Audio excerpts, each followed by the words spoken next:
"The dead, outlier," Mowgli replied. "Have none come downstream? I have filled these dogs' mouths with dirt.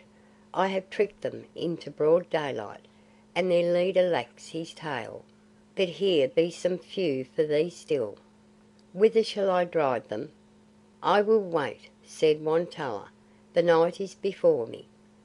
Nearer and nearer came the bay of the Seeonee wolves. For the full pack it is met, and a bend in the river drove the dholes forward among the sands and shoals opposite the lairs. Then they saw their mistake. They should have landed half a mile higher up, and rushed the wolves on dry ground. Now it was too late. The bank was lined with burning eyes, and except for the horrible peal that had never stopped since sundown, there was no sound in the jungle. It seemed as though Won tolla were fawning on them to come ashore, and turn and take hold, said the leader of the dholes.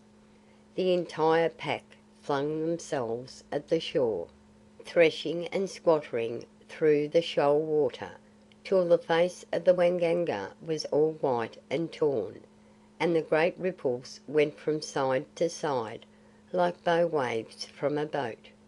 Mowgli followed the rush, stabbing and slicing as the dholes, huddled together, rushed up the river beach in one wave. Then the long fight began, heaving and straining and splitting and scattering and narrowing and broadening along the red, wet sands, and over and between the tangled tree roots, and through and among the bushes, and in and out of the grass clumps, for even now the dholes were 2 to 1. But they met wolves fighting for all that made the pack, and not only the short, high, deep-chested, white-tusked hunters of the pack, but the anxious-eyed lahinis, the she-wolves of the lair, as the saying is, fighting for their litters, with here and there a yearling wolf, his first coat still half woolly, tugging and grappling by their sides. A wolf, you must know, flies at the throat or snaps at the flank, while a dhole, by preference, bites at the belly. So when the dholes were struggling out of the water and had to raise their heads, the odds were with the wolves.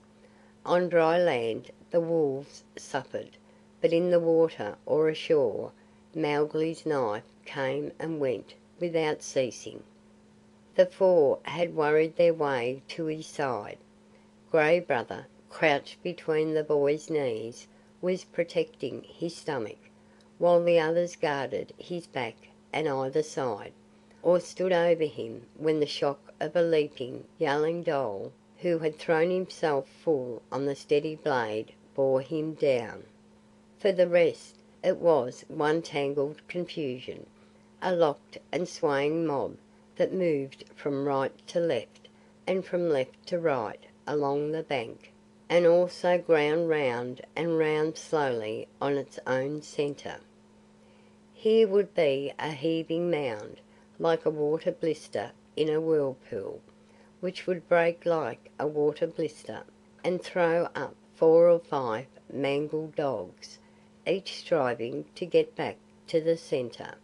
Here would be a single wolf, borne down by 2 or 3 dholes, laboriously dragging them forward, and sinking the while. Here a yearling cub would be held up by the pressure round him, though he had been killed early, while his mother, crazed with dumb rage, rolled over and over, snapping and passing on, and in the middle of the thickest press, perhaps, one wolf and one dhole, forgetting everything else, would be manoeuvring for first hole, till they were whirled away by a rush of furious fighters.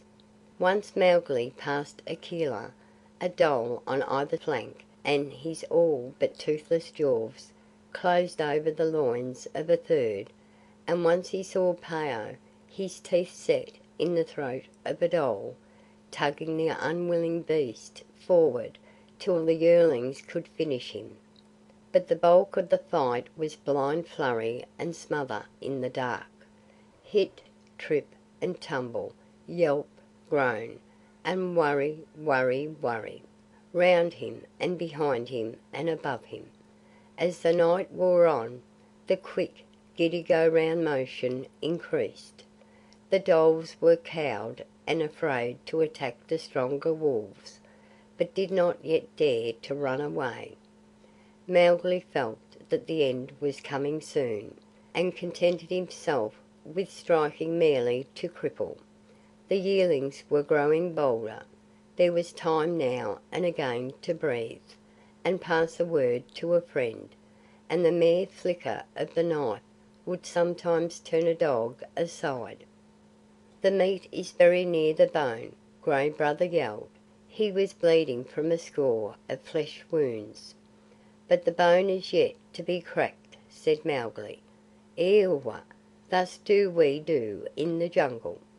The red blade ran like a flame along the side of a dhole whose hind quarters were hidden by the weight of a clinging wolf. "My kill!" snorted the wolf through his wrinkled nostrils. "Leave him to me."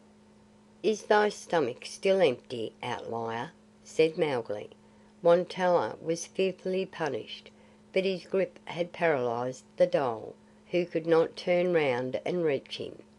"By the bull that bought me," said Mowgli, with a bitter laugh, "it is the tailless one." And indeed it was the big bay coloured leader. "It is not wise to kill cubs and lahinis," Mowgli went on philosophically, wiping the blood out of his eyes, "unless one has also killed the outlier, and it is in my stomach that this Won tolla kills thee."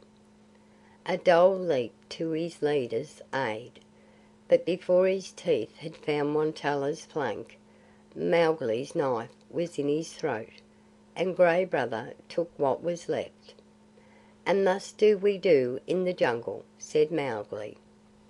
Won tolla said not a word, only his jaws were closing and closing on the backbone as his life ebbed. The dhole shuddered, his head dropped, and he lay still, and Won tolla dropped above him. "Ah, the blood debt is paid," said Mowgli. "Sing the song, Won tolla." "He hunts no more," said Grey Brother, "and Akela too is silent this long time." "The bone is cracked," thundered Phao, son of Peona. "They go. Kill! Kill out, O hunters of the Free People!" Dhole after dhole was slinking away from those dark and bloody sands to the river, to the thick jungle, upstream or downstream, as he saw the road clear. "The debt! The debt!" shouted Mowgli. "Pay the debt! They have slain the lone wolf. Let not a dog go." He was flying to the river, knife in hand, to check any dhole who dared to take water, when, from under a mound of 9 dead, rose Akela's head and 4 quarters, and Mowgli dropped on his knees beside the lone wolf. "Said I not it would be my last fight?" Akela gasped. "It is good hunting. And thou, Little Brother?" "I live, having killed many."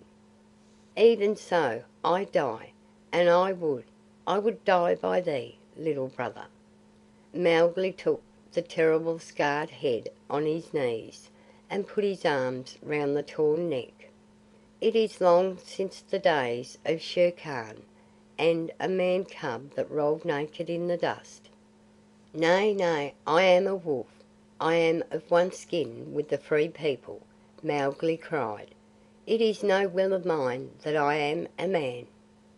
"Thou art a man, Little Brother, wolfing of my watching. Thou art a man, or else the Pack had fled before the dhole. My life I owe to thee, and today thou hast saved the Pack even as once I saved thee. Hast thou forgotten? All debts are paid now.